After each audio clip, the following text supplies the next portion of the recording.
The winter wind whipped down the alley, finding its way through the torn flaps and gaps in the cardboard that Joey called home. He shuddered, pulling his tattered coat tighter around his thin frame.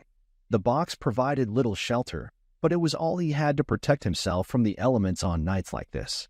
Joey had been living on the streets for 3 years now, ever since losing his job at the packing warehouse. First, he had stayed with friends, trying his best to get back on his feet with odd jobs and temporary work. But his welcome soon wore out.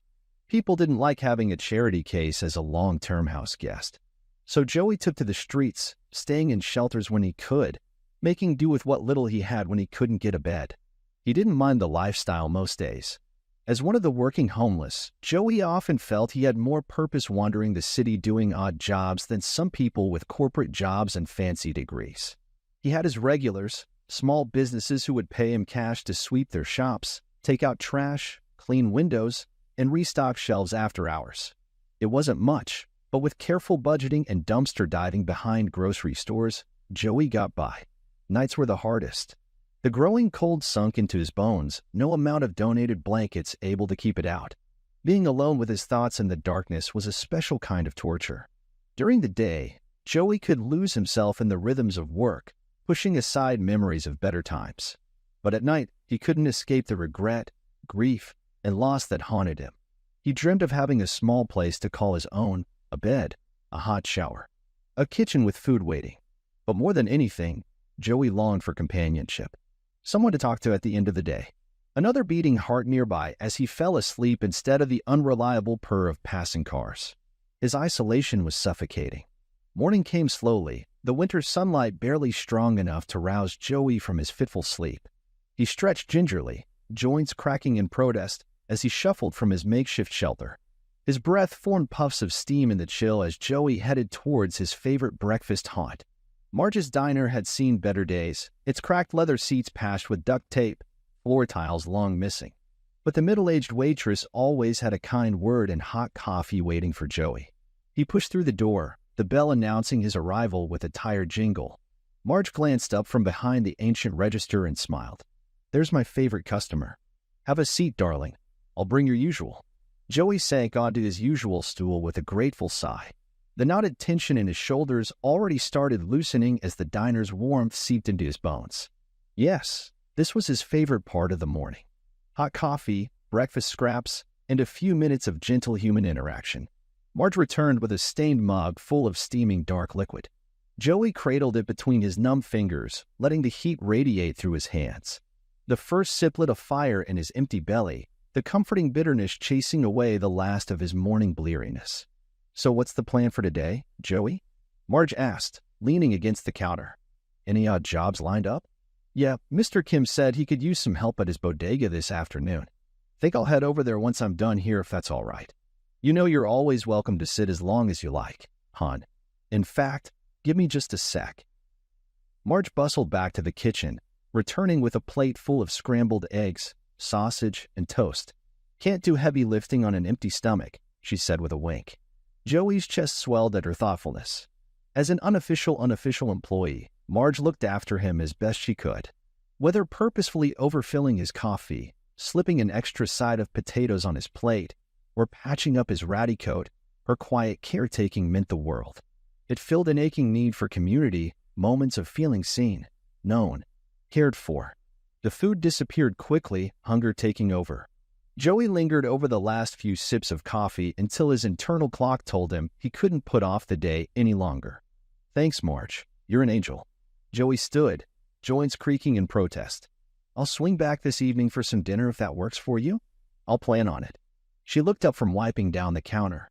"Maybe spring will come early this year and make things a little easier on you." Joey huffed a small laugh. "From your lips to the Heavenly Father's ears." With a parting wave, he stepped back out into the chill, warmed from the inside out by generosity once again. Stuffing his gloves into his pockets, Joey made his way across town towards the bodega. The hours passed quickly working at Mr. Kim's small shop.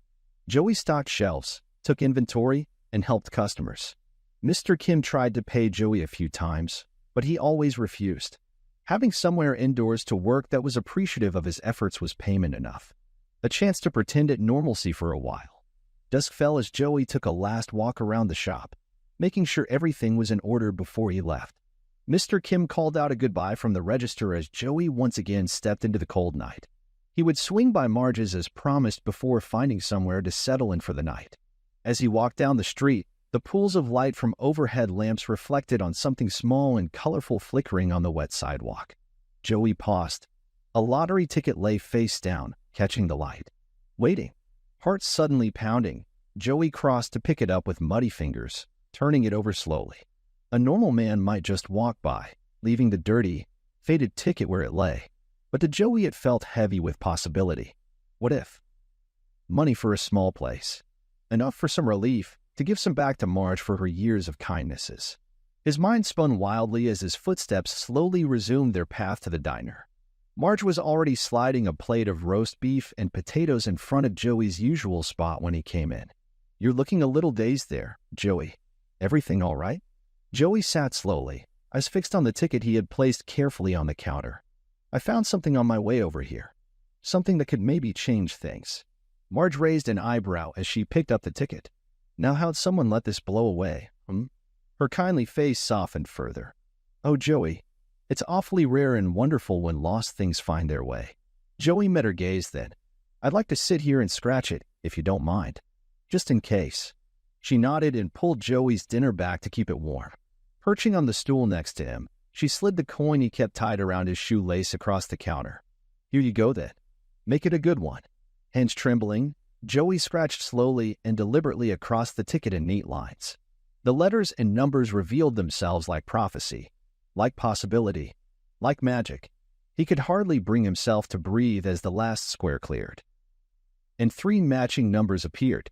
Joey blinked hard, heart roaring as he double-checked, triple-checked, but the numbers remained unchanged. "Marge," he whispered, I think I just won $500,000. Her startled laugh was part gasp as she gripped his shoulder. They sat staring down for several heartbeats, frozen in time. Then Marge was on her feet, face glowing. "What are you still sitting there for? Let's go collect your fortune." Joey stood unsteadily. This had to be a dream, a cruel prank. But Marge looked as radiant and hopeful as he felt inside. Fortune and grace really did have a way of finding each other in the most unlikely places. He floated out the door behind Marge towards the future that awaited him just down the block. Joey could hardly comprehend the flurry of activity over the next few days. After confirming his winning ticket with Marge witnessing, he was ushered into meetings with lawyers, financial advisors, and bankers.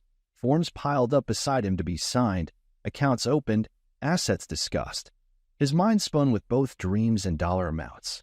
But the advisors all agreed. Joey needed to make some major life changes fast before word got out. The first order of business was new lodging away from prying eyes. Joey opted for a modest 3-bedroom house in a nice neighborhood on the outskirts of town. It felt palace-like after his makeshift box home. His second purchase was a sturdy pickup truck, followed immediately by new clothes to fill his empty walk-in closet. Joey could have opted for designer brands and luxury vehicles, but he remained cautious and practical with his new fortune. His old habits and insecurities died hard, the poverty mentality nagging that this windfall could disappear anytime. But each morning when Joey awoke in his cozy bedroom, with sunlight streaming through clean windows, his reality sunk in bit by bit. He was blessed beyond measure. Financial security was his new normal. As the news spread quietly of his dramatic change in status, old friends crept out of the woodwork. Joey welcomed them eagerly into his new home for home-cooked meals and long talks. He felt less alone, with people to fill the extra rooms and crowd around the fireplace telling stories long into the night. It eased some hollow spaces inside that had ached for too long. Most were fellow homeless and hurting that Joey had known from shelters and soup kitchens. Despite their rough edges, Joey trusted them implicitly. He knew they deserved a fresh start and new hope like he had found. One cold and blustery November night, Joey welcomed his 5th housemate, a fiery 20-something named Carrie who had aged out of the foster system. She had lived on the streets to avoid an abusive boyfriend until hunger drove her to the downtown women's shelter last winter. Joey and Carrie had struck up a friendship based on humor and listening ears. He was always willing to lend a hand or wise word during her rocky first year alone. So when Joey invited Carrie's stay over the holidays, she eagerly accepted. She arrived on his doorstep, eyes shining with equal parts gratitude and skepticism. "No way this is all yours now," she exclaimed with an odd whisper. "You hit the flippin' jackpot, man." Joey flushed, oddly embarrassed by his change in fortune. "Just got real lucky for once. But it means I get to share the luck around now, too." He helped Carrie get settled into her new basement bedroom, nicely outfitted in new furniture and soft bedding. "Make yourself at home. Mi casa es tu casa," all that. Joey grinned self-consciously. "Still getting used to all this myself." Over the next few weeks, the house overflowed with blessings and the joy of long-awaited security. Joey took his friends shopping for new clothes, technology, and games. He filled the kitchen with their favorite snacks and home-cooked meals. At night, the group watched movies and traded stories late into the evening by the crackling fire. For the first time in forever, a sense of belonging and abundance warmed them all from the inside out. But Joey soon noticed troubling changes in his friends. Their requests for favors and luxuries became constant and increasingly unreasonable. At first, Joey brushed it off as understandable excitement. Of course, they wanted to enjoy themselves after lifetimes of poverty and instability. He could afford a few video game systems and restaurant meals. But the demands only escalated, and soon activities behind closed doors became concerning. The folks slept all day and stayed out increasingly late without explanation.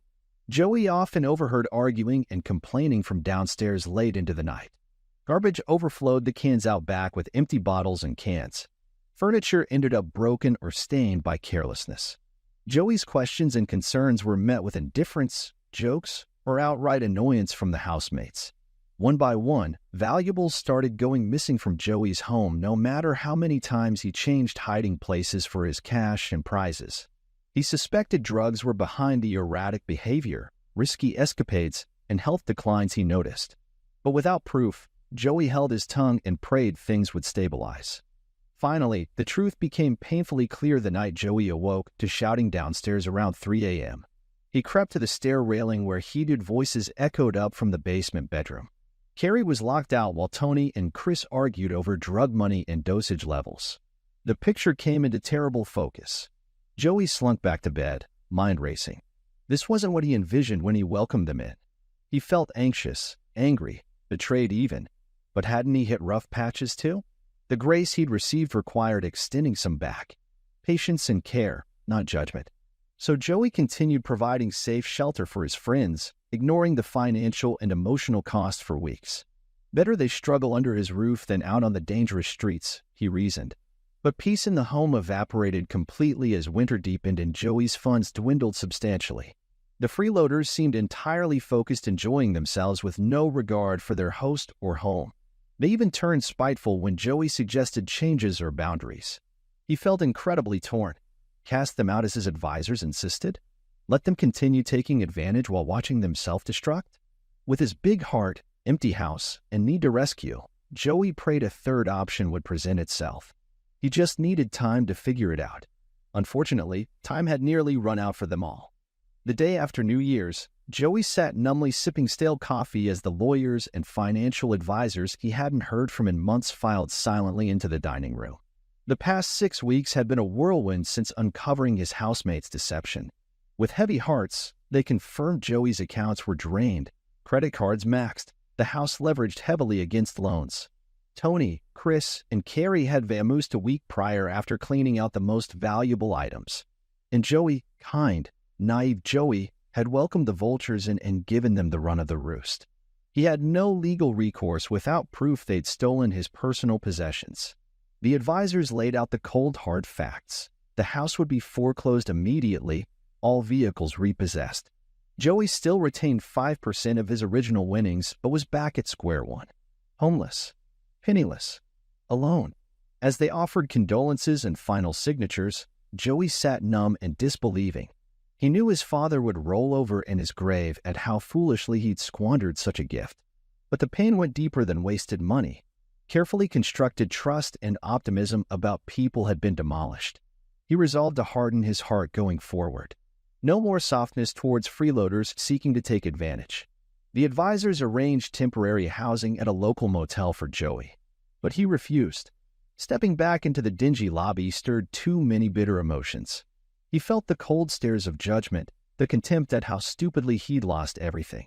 Pride kept him from even asking about his old spot behind the Chinese takeout joint.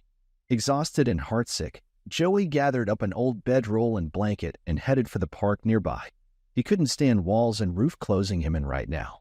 He needed fresh air, stars overhead, the sounds of night to wash away the chaos inside. Unfurling the mattress beneath a secluded copse of shrubbery, Joey curled up on the frozen ground. The winter chill seeped into his bones, far colder in spirit now than his many nights on the streets before.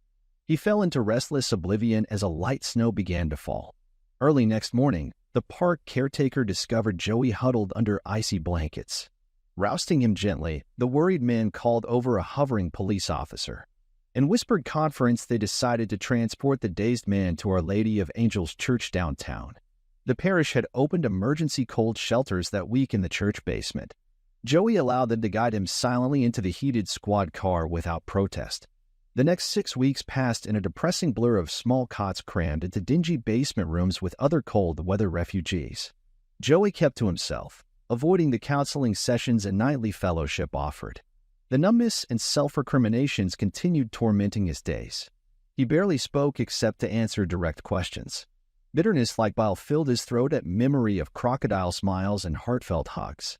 Carrie's nickname for him, Soft Heart, now seemed like the meanest joke. Nights were filled with tortured dreams of his lost fortune. Crisp piles of money spilled through his fingers like water, sports cars dissolving into mist at his touch. But the worst was his friends' faces leering, twisting grotesquely as ghostly grinning death masks floating beyond reach. Joey woke shaking and drenched in sour sweat on his thin mattress each night. He felt hope had died inside along with innocence and joy. On a rare afternoon when the cold March sun beckoned him outside, Joey found himself wandering down familiar streets towards Marge's place. He knew she still kept his traditional stool open. Surprisingly, he found himself aching just to see her kind smile. Something to thaw the icy bitterness around his heart. Pushing open the diner door, Joey blinked in the sudden warmth and clatter. And there behind the ancient register stood his angel. Marge's wrinkled face lit up, and she bustled over to usher him towards his usual spot, now with fresh patches on the seat cracks but otherwise unchanged. "Well, look who the storm blew back in. I've kept your spot warm and the coffee hot waiting, darling. Where have you been hiding yourself?" Joey flushed under the non-judgmental warmth of her gaze. His frozen words thawed slightly as she poured him a steaming mug. "Oh, Marge, I made such a mess of everything. Got taken for a first-class fool by people I trusted. I feel lower than a snake's belly." Marge clucked gently, patting his hand. "We all get taken advantage of sometimes when that big heart leads instead of our head. But remember, you started with nothing before and rebuilt. You can do it again if you choose." Joey stared into the inky depths of his coffee, anger rising again. "Maybe I don't deserve another chance after being so stupid. I threw away everything for leeches and parasites. I'm right back where I started. No home, no friends, for self-respect even." He pushed the mug away, shame burning through him. But Marge's eyes remained full of grace. "Oh, Joey, we all make mistakes and get led places we never meant to go. But hitting rock bottom just shows you where the solid ground lies beneath it all." She pointed out the dingy window where early buds on the trees glimmered with life. Spring always comes again even after the hardest winters. And people can grow new leaves too when they're ready. When the warming sun reaches through to their roots again. Joey's throat tightened at her faith in him. The weeks of anger and hurt suddenly overflowed, pouring down his cheeks in hot tears. The dams inside had broken at last. Great heaving sobs racked his frame. Marge signaled the other waitress quietly and guided Joey back towards the storage pantry, letting him unleash the heartache and grief long overdue. She simply stood by him in support till the storm passed at last. Wiping his eyes finally on his worn sleeves, Joey accepted the box of tissues Marge offered. He noticed she held something else in her hands, an envelope. His name scrawled across it in familiar handwriting, Soft Heart Joey. Marge nodded at his questioning glance. "This came last month from your Carrie girl. Sounds like she got some help and has been working a program. I'll let her words speak for themselves. Dear Joey, there's no way for me to undo the terrible stuff I did and said those last weeks at your place. The drugs and desperation took me over so bad towards the end. I know sorry isn't enough for all you gave me, another chance, safety, dignity. I betrayed your kind heart and trust when you needed real friends around you. Getting arrested for possession was a wake-up call. They sent me to rehab for 90 days instead of prison. I'm still early in recovery. It's a battle every hour. But maybe someday I can salvage part of who I was before addiction stole her. You always saw the good buried in all us street kids even when we stopped believing it ourselves. I let you down bad. If you can ever find it in you to forgive me, I'll spend my days trying to pass on even a little of the grace you gave. People like you remind me that light exists even in the darkest places if we open our eyes. I miss those long talks and your terrible cooking. You became the closest thing I had to family in those brief days together. Stay golden, soft heart. The world needs more souls like yours, no matter how bad some of us failed you. I hope to earn my own second chance someday too. Yours, Carrie. Joey swiped at his eyes again as he folded the letter carefully into his pocket next to his heart. Looking at Marge's gently smiling face, the final icy layers inside began to crack and fall away. He saw truth in her earlier words. Second chances emerge out of suffering and grace comes to those brave enough to soften their hearts again. How about some soup today, Joey? On the house. Marge cocked her head towards the sanctuary of the dining room in the promise of rest and care held within. Joey took a deep breath and felt hope stirring from long hibernation inside his chest. Make it a double, and your best apple pie too, he said at last. Seems I have some mending and growing ahead to be ready for spring after all. Marge wrapped a strong arm around his shoulders, and together they walked on into the diner's warmth and light. This is where our story comes to an end. Share your thoughts in the comments section. Thanks for your precious time. If you enjoyed this story, then please make sure you subscribe to this channel. That would help me a lot. Click on the video you see on the screen, and I will see you there.